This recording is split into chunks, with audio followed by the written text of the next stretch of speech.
పూర్వం పక్షుల పాటలతో పులకరిస్తున్న కాంచనా పర్వతంలో మహిషుడు అనే అసురుడు తపస్సు చేస్తున్నాడు.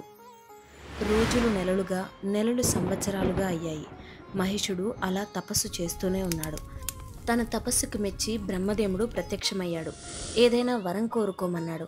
దానికి మహిషుడు అమరత్వం వరంగా కావాలి అని కోరుకుంటాడు. దానికి బ్రహ్మదేవుడు, పుట్టిన ప్రతి ఒక్కరూ మరణించక తప్పదు, ఇంకేదైనా వరం కోరుకో అంటాడు. మహిషుడు తనని స్త్రీ ఎప్పటికీ చంపలేదు అనే ధైర్యంతో తన మరణం ఒక్క స్త్రీ చేతిలో మాత్రమే అవ్వాలి అని కోరుకుంటాడు. దానికి బ్రహ్మదేవుడు తదాస్తు అని వరాన్ని ప్రసాదిస్తాడు. అమరత్వం పొందాననే అహంతో తనకి చావు లేదు అని మొదట భూమిని ఆక్రమించి ప్రజలను చిత్రహింసలకు గురిచేశాడు. తర్వాత స్వర్గం మీద దాడి చేసి దేవతలను ఓడించి స్వర్గాన్ని ఆక్రమించుకొని తన అసుర సైన్యంతో స్వర్గ సుఖాలను అనుభవిస్తున్నాడు. దేవతలందరూ బ్రహ్మ, విష్ణు, మహేశ్వరుల వద్దకు వెళ్లి జరుగుతున్నది చెప్పారు. అప్పుడు బ్రహ్మ వారితో ఇలా చెప్పాడు: మహిషుడిని కేవలం స్త్రీమూర్తి మాత్రమే సంహరించగలదు. మగవాడు ఎవ్వరూ కూడా మహిషుడి పైన గెలవలేరు అని చెప్పగా విష్ణుమూర్తి దేవతలతో ఇలా అన్నాడు: మన అందరి తేజస్సుతో ఆదిశక్తిని సృష్టిద్దాము అని చెప్పగా దేవతల అందరి నుంచి ఒక తేజస్సు వెలువడింది. తేజోవంతమైన ముఖంతో 18 చేతులతో ఒక ఆదిశక్తి అవతరించింది.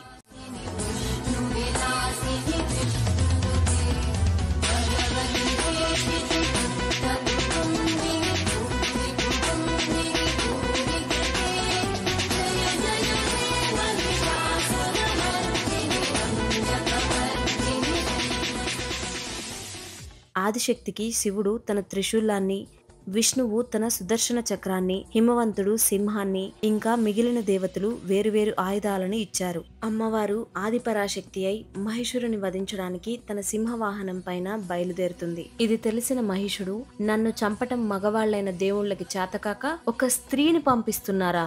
వెళ్లి ఆ స్త్రీని బంధించి తీసుకురండి, నా పట్టపురాణని చేసుకుంటాను అని మొదట తన సైన్యాన్ని పంపించాడు. అహంతో విర్రవీగుతున్న మహిషుడిని చూసి అమ్మవారు యుద్ధం చేయడం మొదలు పెడుతుంది. కేవలం తన శ్వాసతోనే వేలాది మంది సైన్యాన్ని పుట్టించి రాక్షస సైన్యాన్ని అంతం చేస్తుంది. ఇప్పుడు మహిషాసురుని వంతు. మహిషుడికి అమ్మవారికి యుద్ధం మొదలవుతుంది. అమ్మవారి శక్తిని తట్టుకోలేక మహిషుడు తన రూపాలని దున్నపోతుగాను, ఏనుగు, సింహం ఇలా అనేక రూపాలతో అమ్మవారితో యుద్ధం చేస్తాడు.